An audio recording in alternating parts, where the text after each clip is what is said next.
Au nom du Père, du Fils et du Saint-Esprit. Amen. Mes très chères sœurs, mes très chers frères et sœurs qui nous regardez, nous célébrons aujourd'hui Sainte Joséphine Bakhita,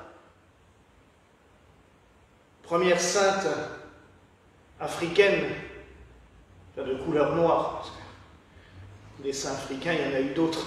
Je pense à Saint Augustin ou à Saint Cyprien de Carthage. Ils sont africains de ce continent, mais de couleur noire. Sainte Joséphine Bakhita est la première des temps modernes.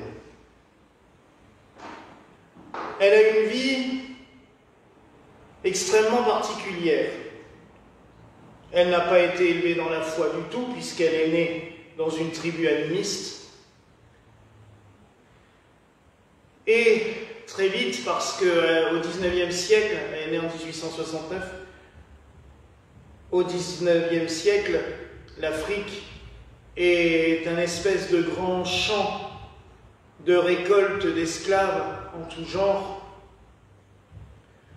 par les Africains eux-mêmes, les plus riches réduisant en esclavage les plus pauvres ou les tribus ennemies. Vous me direz, ça n'a pas beaucoup changé quand on regarde le Rwanda, encore il y a à peine 30 ans, on se retrouve dans la même configuration.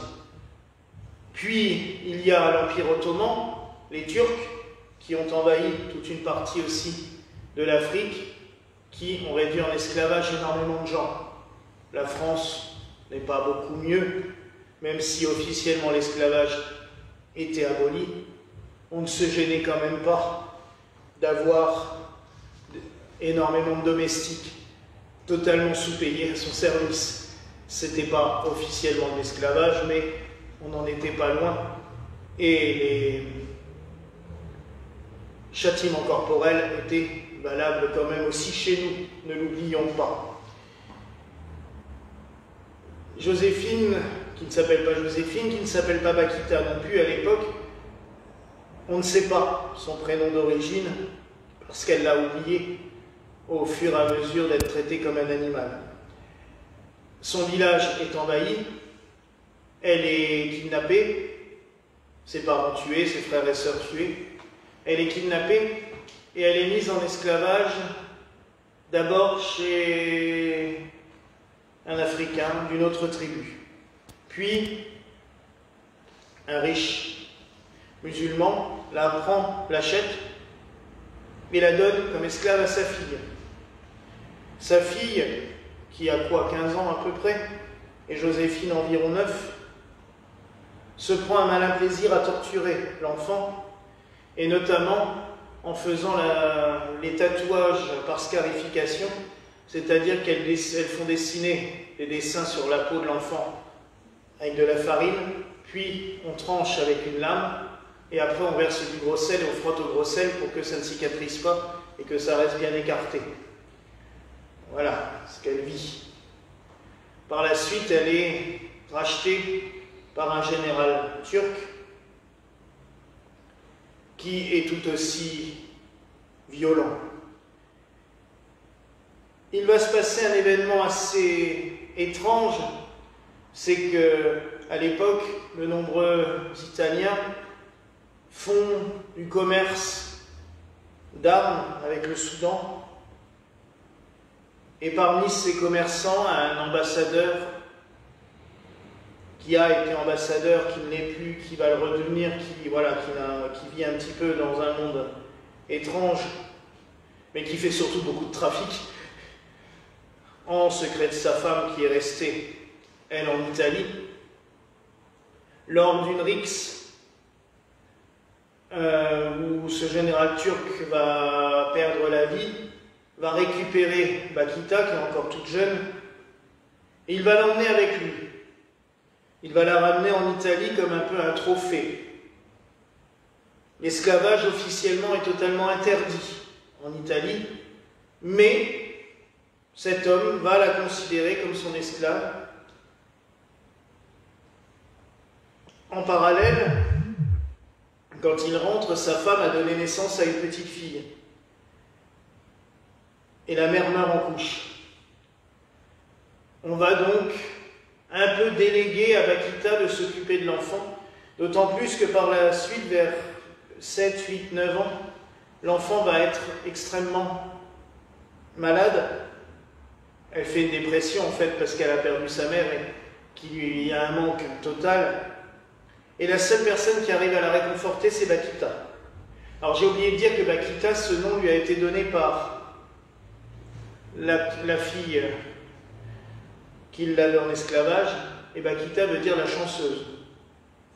Je ne sais pas si c'était de l'ironie, sans aucun doute. On va se rendre compte quand même que par la suite,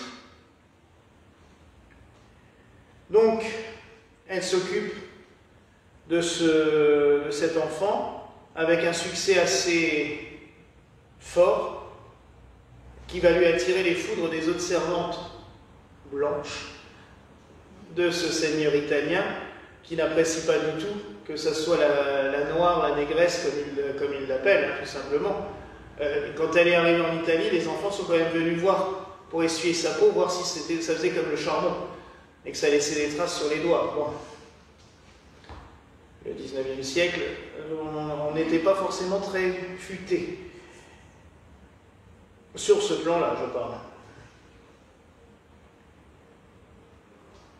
En plus de la jalousie qu'elle va déchaîner chez les différentes servantes, et comme cela devait arriver, le Seigneur, veuf depuis assez longtemps, se prend de passion pour cette jeune femme à la couleur d'ébène et va vouloir la mettre dans son lit, ce qu'elle va refuser obstinément, d'autant plus qu'entre-temps, elle a trouvé la foi. Elle n'est pas baptisée, mais elle croit. Et elle dit à cette époque au curé du village, parce qu'elle voit Jésus en croix, et elle dit, mais c'est qui? Alors, le curé lui explique, il lui dit, bah, c'est notre Sauveur, c'est Jésus qui est mort pour nous, il y a 2000 ans, et qui est là, qu'on peut prier, qu'on vénère, qu'on adore. Et c'est là qu'elle va lui répondre, c'est donc lui qui me protège depuis tout ce temps. Je devrais être morte 1000 fois, et j'ai toujours senti qu'il y avait une main qui me protégeait. C'est beau quand on entend ça, malgré tout ce qu'elle a vécu. Le Seigneur va donc essayer de la violer, elle va se défendre et va devoir fuir. Elle va se réfugier dans l'église, le curé va risquer d'ailleurs de se faire massacrer aussi, parce que le Seigneur n'est pas content, il veut tuer tout le monde, mais elle va rester dans l'église et il va y avoir une épidémie de choléra, je ne sais plus, choléra, qui va ravager toute la région. Le Seigneur va partir, il va abandonner ses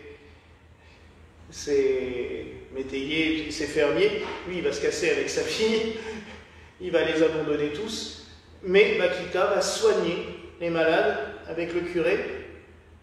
Elle va être préservée de cette maladie, elle va soigner les malades, et elle va commencer à avoir une certaine réputation. Et un jour, des sœurs de Venise viennent, les sœurs canossiennes, c'est vraiment une congrégation typique. Là, elles sont habillées comme Joséphine sur le tableau, avec ce bonnet assez particulier, et une médaille de la Vierge des douleurs autour du cou. Et elles entendent parler d'elle, et le curé se dit, tiens, ça serait une bonne solution pour protéger Bakita. Donc, il veut la mettre dans ce couvent, il va réussir, Bakita va partir à Venise, où elle sera hébergée dans ce couvent, et c'est là qu'elle va trouver la foi véritable, qu'elle recevra le baptême, la catéchèse, la communion. Mais c'est là aussi que ce fameux Seigneur va revenir pour la chercher. Ah ben oui, ça s'est pas calmé. Et puis sa fille aussi ne jure que par Bakita, elle a besoin de Bakita. Petit caprice d'enfant, elle se rendra compte plus tard que ces caprices ont failli coûter la vie à Bakita, parce que l'enfant ne savait pas que son père avait d'autres vues que juste une nourrice pour son enfant. Donc, il va même faire un procès en disant qu'il est propriétaire de Bakita et que les sœurs l'ont volé. On lui rappelle quand même gentiment que l'esclavage n'existe plus en Italie, mais il attend quand même ce procès, où on va tomber dans des horreurs, puisqu'on va quand même s'interroger si Bakita a vraiment une âme. Ah oui, une noire. On ne sait pas, hein, à l'époque. Et Dieu merci, les juges vont quand même être un peu intelligents, et ils vont lui accorder la liberté. Et donc là, elle va faire sa vie chez les religieuses, elle entre en religion, elle devient sœur Joséphine, mais tout le monde continuera à l'appeler Bakita, parce que c'est resté son petit nom et elle le gardera avec elle. Et c'est marrant parce qu'en italien, partout où elle sera, parce qu'elle va être à Venise en poste, puis après dans d'autres villes d'Italie, et elle va passer une grande partie de sa vie à Schio, qui est une petite ville, d'ailleurs favorisée par la visite de la Vierge Marie depuis 1985, à quelques pas de l'église où elle a vécu d'ailleurs, du couvent où elle a vécu. Et elle sera appelée par les gens du coin la petite mère noire, parce qu'on va chez elle pour se faire soigner, parce qu'elle est, comme toutes les sœurs de son couvent, elle fait l'infirmière, un peu la sœur garde malade et tout. Et elle est très bienveillante, très aimante, très chaleureuse avec toutes et tous. Et du coup, dans toute la région, on connaît la petite mère noire, et on va se faire soigner par elle. Et elle va mourir très âgée, puisqu'elle est morte en 1947. Donc vous voyez, avec tout ce qu'elle a vécu, elle était née en 1869, hein, donc ça fait quand même une belle vie. Au service de Dieu, au service des autres. Et ce qui m'a marqué, ce que je vous ai dit avant, c'est quand elle a dit « Ah, c'est donc lui qui me protège depuis que je suis toute petite, j'ai toujours senti une main qui était là pour me protéger. » Et ça, j'ai trouvé ça magnifique dans sa vie, parce que ça nous montre bien que même quand on ne croit pas en Dieu, pas qu'on n'y croit pas, puisqu'elle y croyait d'une certaine manière, mais qu'on ne le connaît pas. Il y a encore malheureusement beaucoup de gens qui ne connaissent pas Dieu. Ça revient aussi à ce que je disais dimanche, qu'il nous faut absolument semer la parole, parce qu'il y a encore tant de gens qui ne connaissent pas Dieu. Et encore plus dans notre monde profane actuel, où on vit comme s'il n'existait pas, alors qu'il est là. Mais on l'oublie totalement, et on fait comme s'il n'existait pas. Elle est un bon modèle pour nous dire que même si on fait comme s'il n'existait pas, même si on ne le connaît pas, il est là, auprès de nous. La preuve, elle a toujours ressenti une main qui l'a protégée. Alors mes frères et sœurs, prions Sainte Joséphine Bakita, afin que nous ayons aussi la chance. C'est là que je vous dis qu'elle était quand même chanceuse. Et on le voit tout à la fin de sa vie, qu'elle a quand même eu toujours cette chance de ressentir le Seigneur, même quand elle ne le connaissait pas. Prions sœur Joséphine Bakita, qu'elle nous permette de toujours ressentir la sainte présence de Dieu auprès de nous. Et aussi, prions-la pour tous ceux encore et celles qui souffrent actuellement de l'esclavage. C'est toujours pas fini. Il y a toujours de nombreuses régions au monde où ces horreurs, esclavage, torture, existent encore. Donc prions afin qu'elles puissent intercéder auprès de Dieu pour eux, pour les protéger. Et prions-la tout simplement aussi pour nous-mêmes, afin qu'elle soit une protectrice pour nous toutes et tous. Voilà la grâce que je nous souhaite au nom du Père, du Fils et du Saint-Esprit.